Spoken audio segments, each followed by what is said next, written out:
Welcome to the Runway, where we cover current events in crypto, Web3, and tech. It's Friday, February 9th. Let's take off.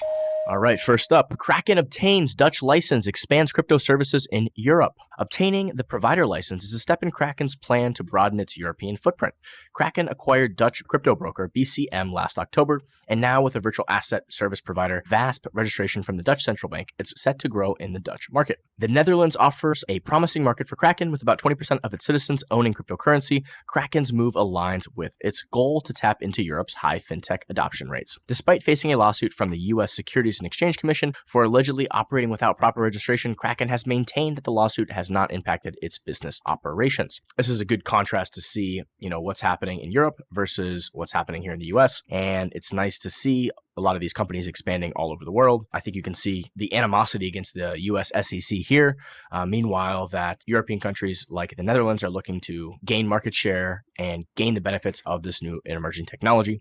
So they are rolling out the red carpet in a lot of fronts to bring new entities in, which takes us to our next story here. Crypto.com president talks up MICA, allowing exchanges to expand across Europe. Cryptocurrency exchanges stand to benefit from the unified rules and regulations for the industry across Europe as MICA legislation comes into effect in 2024. The implementation of the markets in crypto assets legislation could expedite the expansion efforts of major cryptocurrency exchanges across Europe, according to Crypto.com president and chief operating officer Eric Anziani. Speaking exclusively to Cointelegraph, Anziani highlighted how increased regulatory scrutiny and the fragmented nature of European rules for the industry have made life difficult for exchanges to serve users across borders. We're looking forward to MICA. I think Europe is a great market, but a very fragmented one. If you want to play by the rules, you must comply with very different frameworks in each market, Anziani explained. It's very costly for a business to do the right things currently in the market. MICA will bring some harmonization and allow us to be more efficient while still affording a high bar on the compliance front. So I think this is important to see, even though MICA, in my opinion, falls short on a lot of fronts, a little bit of authoritarian overreach there. At least they are presenting a path forward, which sadly has been lacking here in the United States. But, once the sort of the rules are laid out there for centralized big companies, there's sort of a blueprint you can follow, even if you don't agree with all of the things, right? A lot of times things are about compromise. And when you're a centralized entity, you sort of have to play by the rules in a lot of fronts, especially when you're custodying customer funds, which a lot of these central exchanges are doing, right? I do think that is a area that it's important to have a coherent and good regulation, right? Because there's a lot of customers that may be storing their funds on those exchanges.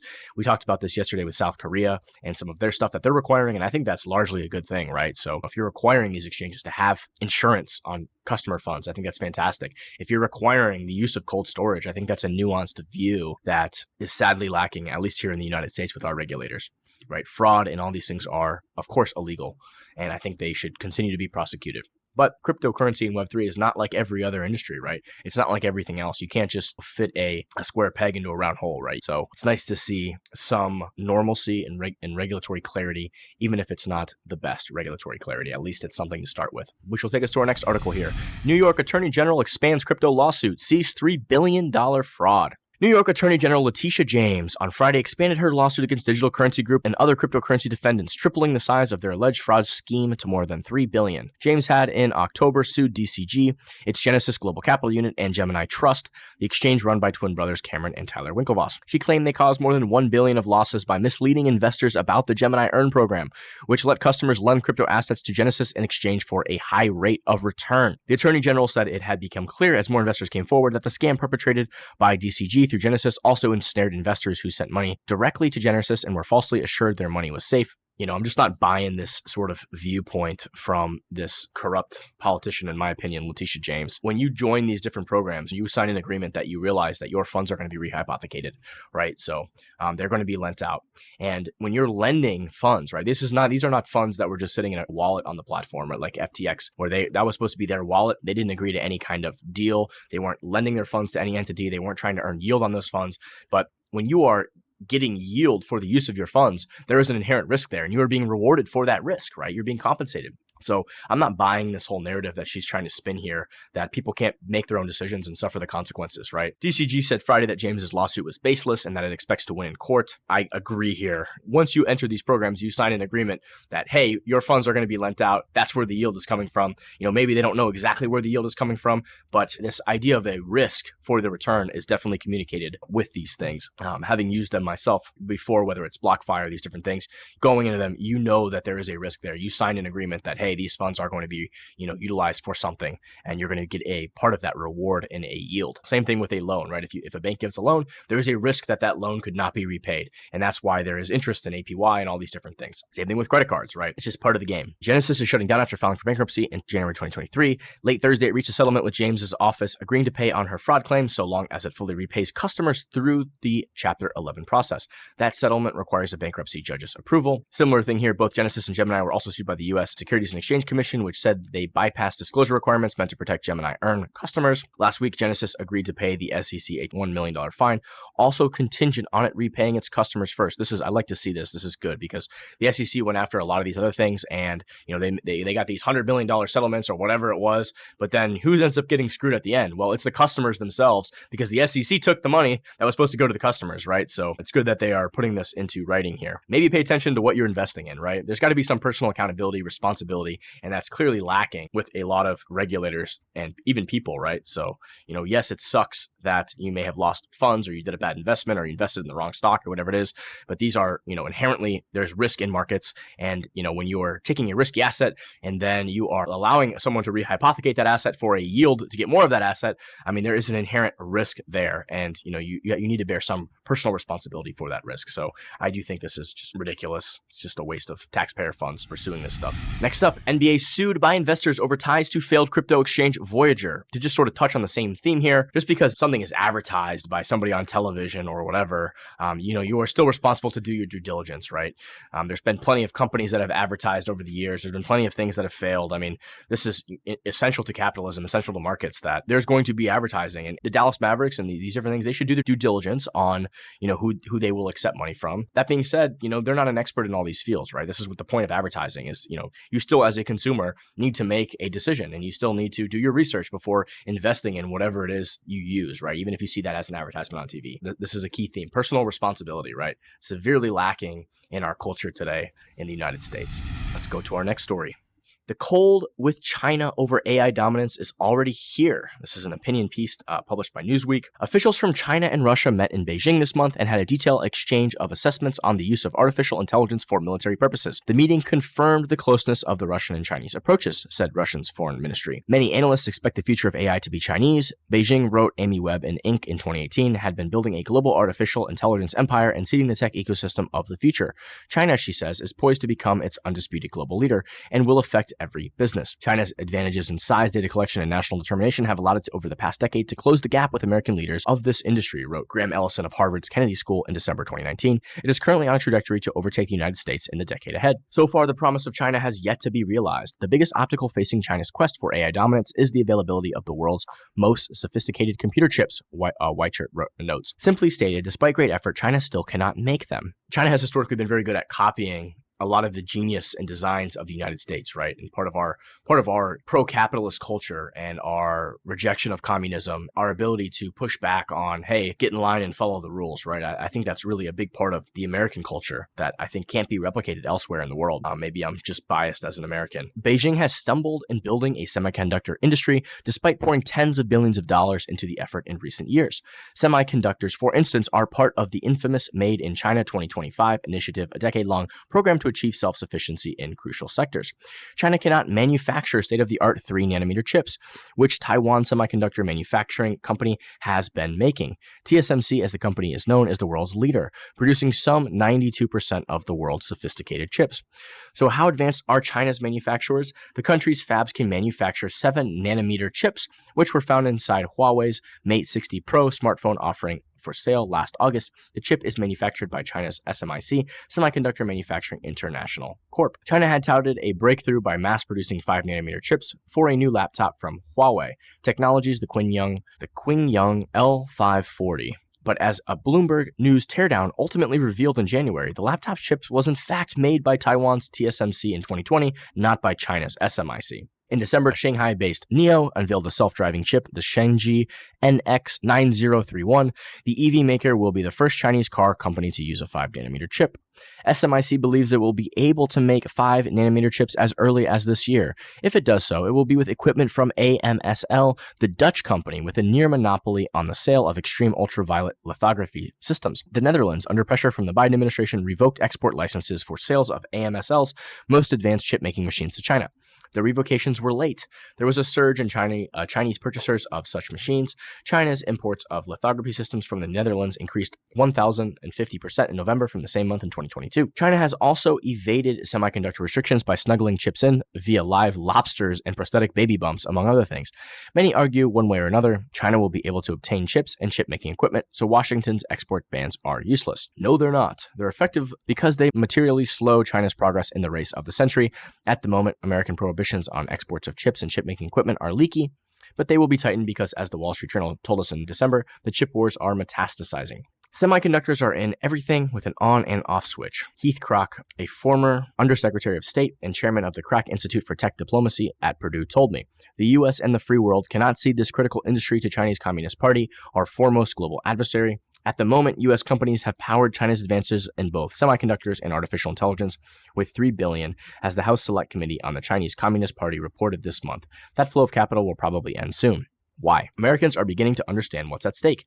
China's overtaking America on AI could fundamentally alter the global balance of power against the U.S., Weikart states. And as director of White House Science and Technology Policy Arati Prabhakar told the Financial Times, in the United States, we understand that we're in a moment where American leadership in the world depends on American leadership in AI. A lot of interesting takes here. I think that part of American exceptionalism and some of these tech innovators that we have here are only possible because of our free thinking, free market capitalism and American freedom. A lot of stuff that we have in the Constitution and the Bill of Rights that doesn't really exist in China, right? You know, the Chinese culture is sort of get in line and follow, don't think outside the box. And I think that really is, despite China having so many more people, that's still kind of what's holding them back, that sort of thought process. Though, you know, we are seeing, free trade zones and all of these things that they've sort of, copied from American culture when it comes to capitalism and all these things. We'll see what happens in the coming decade, right? But I think there is some cultural element there that is sort of still holding them back. America still has the advantage on those fronts, that sort of ingenuity, that ability to sort of challenge the status quo and push back against centralized power. It's just part of the American story and part of the American culture that will still give us an edge in the coming decade. But I am curious to see how it all plays out. This battle for supremacy is real here when it comes to these chips, artificial intelligence. And I think, you're still seeing the OpenAIs and the Googles and different tech companies sort of take the lead on this. Some of these chip bans and stuff they're doing, they're still going to be getting the same chips. I mean, you can't fully prevent that, but at the scale that I think Mark Zuckerberg yesterday just casually was saying, we just bought 300,000 H100s. I don't know if that scale will be able to get through. Who does know at the end of the day, right? And this really comes back to this battle for chips and this whole struggle with Taiwan. And, Taiwan has pushed back against communism, right? They've sort of embraced this freedom mindset that, is very similar to American culture, right? And they've rejected the Communist Party of China in a way. It really comes down to ideology in a lot of these things, where the Chinese culture is very top-down control and get in line, don't push back, don't break any rules, right? And I think part of being a leader in technology and being a leader in transformative things, that's not the correct culture for that, right? You have to be able to push back against the status quo. You have to be able to push back against the powers that be. And doing that in China is deadly, right? Where in America, it's kind of just part of our culture. 1.72 trillion AI chip giant NVIDIA has rocketed in value so fast it's about to pass Amazon as the fourth most valuable U.S. company. NVIDIA Corp's stock has rallied so much this year that it's now threatening to overtake Amazon.com Inc. to become the fourth most valuable U.S. company, having added nearly Tesla's Inc.'s entire market capitalization in the past 2 months alone. NVIDIA is worth $1.72 trillion, just shy of Amazon at $1.76 trillion. As of Thursday's close. Google owner Alphabet, the third most valuable U.S. company after Microsoft Corp and Apple Inc., isn't too far away at $1.82 trillion. The shares are up more than 40% insofar in 2024 amid signs that demand for its chips used in artificial intelligence computing remains strong, but the stock has run so fast that it's reigniting concerns about whether the gains are sustainable ahead of NVIDIA earnings due later this month. The surge prompted Michael Cugino, president at Permanent Portfolio Family of Funds, to sell some NVIDIA shares. There's so much money chasing it that we thought it was prudent to trim our position a bit, he said in an interview. It still has a good future, but it's too rich. I think a lot of people are still underestimating the exponential nature of how valuable these chips are going to be in the coming decade, right? These are the digital shovels for this next revolution that we're going to see in AI, right? And there's just not enough chip supply to meet the demand, and the demand is going exponential. But the actual production of the silicone is so coveted and so hard to do, right? We just talked about in the previous article about how the China is trying to create their own semiconductor producer, how TSMC is involved and they're still in the lead, and how the U.S. is also trying to sort of get involved in this game, right?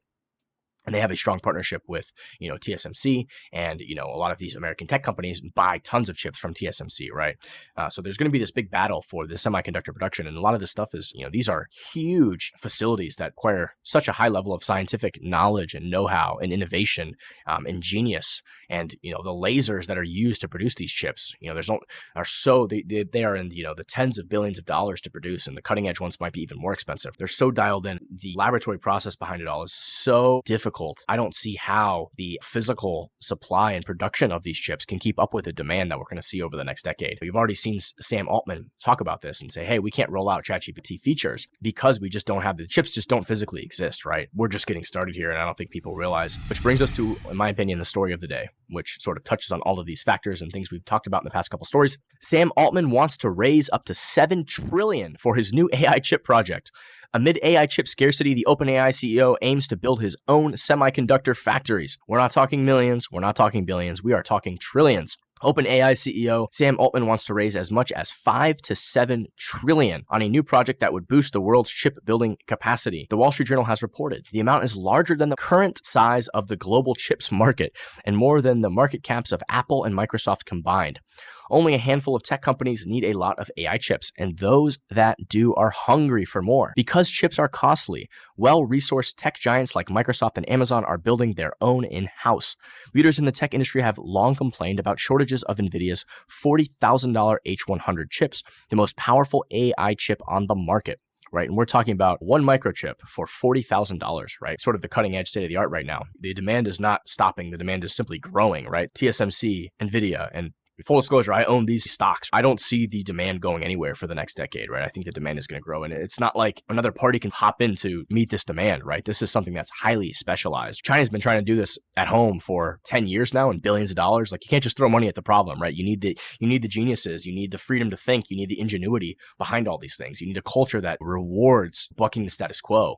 And I just don't think that's the culture of China. They've been able to do so well with manufacturing because that's like, hey, follow these instructions and do this thing, right? But you see all this cyber activity where they're trying to steal trade secrets and trying to do all these things, right? Because they can copy. But can you create? Do you have the freedom to create? Do you have the freedom to buck the status quo? And I think that's ultimately China's downfall, that is really not part of this communist culture. They do have, 10 times more people. So we'll see. Maybe there will be some genius that's cultivated there. I could be completely wrong here. But you see the actual scale of what's needed to get into this game of producing the state of the art. We're talking trillions of dollars here. Altman's new project is aimed at solving chip constraints for OpenAI. Chips aren't just needed to power ChatGPT. They also pave the way for the company's ambitions of building artificial general intelligence, or AGI, which refers to AI systems that can reason as well as human beings. Altman has already met with government officials like United Arab Emirates, top security official Sheikh Tahnoun bin Zayed Al Nahyan, and U.S. Commerce Secretary Gina Raimondo, along with investors and industry partners to discuss building chip foundries that would be run by existing chip makers, according to the Wall Street Journal. OpenAI would agree to be a significant customer of the new factories, the publication noted. The project could span years, although even with a $7 trillion price tag, its success isn't guaranteed. You can throw money at a problem, but do you have the genius and the ingenuity to execute, right? And we're talking about people in lab suits with $1 billion lasers engraving chips without a particle of dust anywhere. The size of these chips is shrinking and shrinking and shrinking, which requires more sophisticated lasers. I mean, this is cutting edge state of the art stuff here. You can't copy this. You have to sort of be able to innovate and create. Let's move on to some Twitter posts.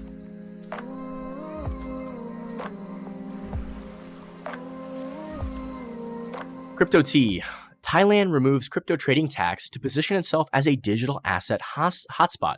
The world's brightest minds are in crypto, and competition is heating up to attract them. A theme that we've been hitting a lot here, talking about a lot of other countries sort of rolling out the red carpet to try to bring that developer talent, to bring those geniuses, to bring those innovators. And right now, sadly, we're seeing the complete opposite here in the US, right? We're pushing innovators away. We are being antagonistic towards the powers that be. This current administration is being antagonistic to, the future and technology and the innovations that cryptocurrency and Web3 sort of bring to the table. Wall Street Silver. This is from the recent Tucker Carlson interview with Vladimir Putin. I'm going to just play this snippet. To use the dollar as a tool of foreign policy struggle is one of the biggest strategic mistakes made by the U.S. political leadership.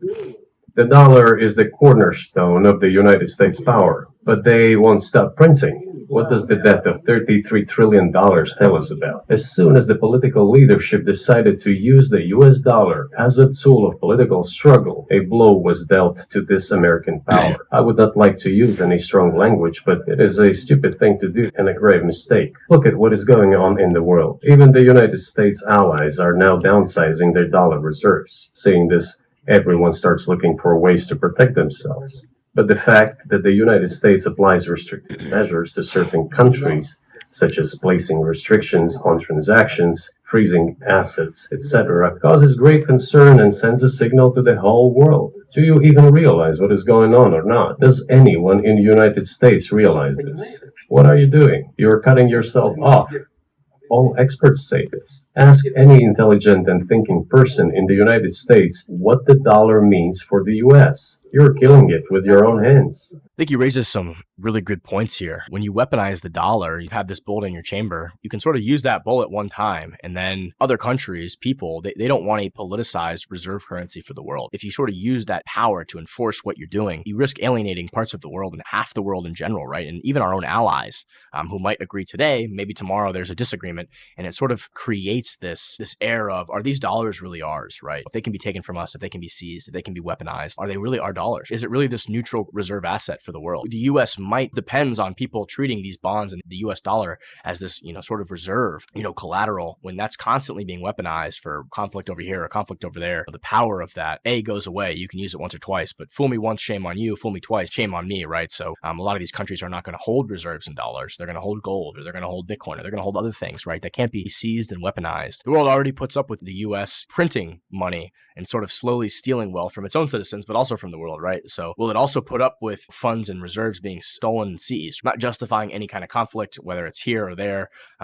But this is an interesting point, right? This is why gold historically was this reserve that the world used, because it couldn't be monopolized, it couldn't be seized, it couldn't be frozen, right? It was sort of this apolitical thing that anybody could use to transact. At some point, if this continues, the world absolutely will get back to that. These countries, and whether they be ally or enemy now or ally or enemy later, they're not going to store wealth in something, in an asset that can just be willy-nilly seized or weaponized or sanctioned or whatever. The U.S. should project its economic might in a different way, I think. It is an accurate thing. When people see this, they are going to reduce their exposure. And this is actually what we have seen globally, right? Whether it be China, whether it be Russia, whether it be all these, even our allied countries, reducing their holdings of dollar reserves, right?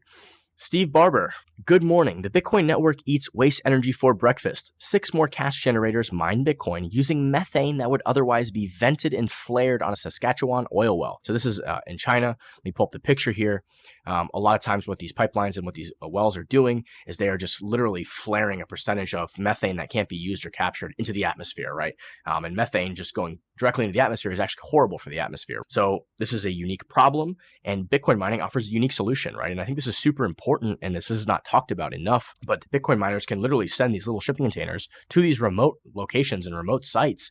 And instead of just venting that methane purely into the atmosphere, what they can do is they can capture that methane, they can run a clean burn through it, take some of those toxic things out of the burn, and actually help the environment in a way that would never, there would be no other consumer there that can actually do this. It's solving this interesting environmental problem in a way that only Bitcoin mining can do. Ryan Selkus says, I remember when people used to be alarmed by any mean tweets, but then there's Stu, the assassin. This is the most Gensler savage I've seen in less than 280 characters. The chief legal officer for Ripple, the Stewart says, who else would hire him? He's politically toxic. He's a serial loser in the courts. His staff has been caught lying to judges. His agency's Twitter account was hacked in the most embarrassing way, and his sponsor at MIT quit because of close Jeffrey Epstein ties. Did I miss anything? ? He's not lying. It's just really ridiculous and absurd when you really think about what's happening here and the abuse of power that's occurring from this administration. I think Gary Gensler is just a spineless individual. Watching his old MIT lectures and just the hypocrisy that he has a year later to do his boss Elizabeth Warren's bidding is just so obvious and just so sad. It shows what a hypocrite he is. Here's a post from Max Kaiser.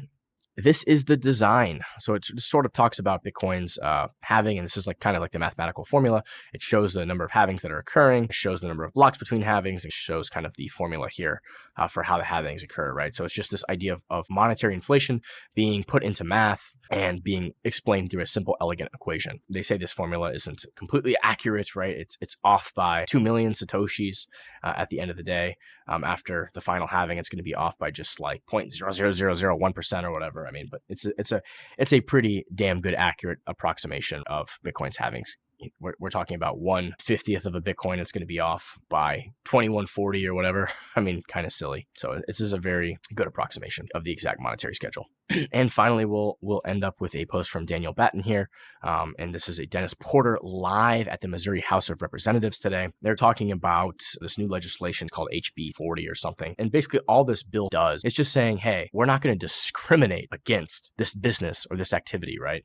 We're not going to discriminate against Bitcoin miners. We're not going to discriminate. And that's really all that should be. And this goes back to choke point 1.0 and choke point 2.0. The government was found to be in breach of the Constitution. They lost in court because they were just trying to discriminate behind the scenes against, they were trying to have banks and stuff debank them and not work with them by putting this subtle pressure behind the scenes. And this was found to be largely unconstitutional. You're seeing the same thing happen now with the current administration, the guy in the OCC who's back. All this is just, hey, don't discriminate against us. Like, let us conduct our business. Let us hire people. Let us create jobs. Let us work with electrical companies. That's all that's really put in this bill. So this is a fantastic tweet. The anti-tech crowd in charge of financial regulation in DC is going after fintech's USD banking access. Operation Chokepoint 2.0 continues to expand, just like V 1.0 did. V 1.0 ultimately hit 30 different industries with debanking pressure. Fintechs contend with banking as a service fallout. If a company with an existing bank relationship approaches Five Star Bank, we need a pretty convincing story on why they want to leave that bank, said Abraham Rojo, head of digital banking and BAAS at Five Star, pictured at the right. I will do a little bit more digging and get the actual people involved in Chokepoint 2.0, the people sort of behind the scenes from Chokepoint 1.0. I will try to get more information on them, and we can sort of talk about that at our next podcast. On that note, for now, I'm going to let you guys go with that. Stay safe, stay blessed, never stop learning, keep an open mind. Have a fantastic weekend. Thanks for listening.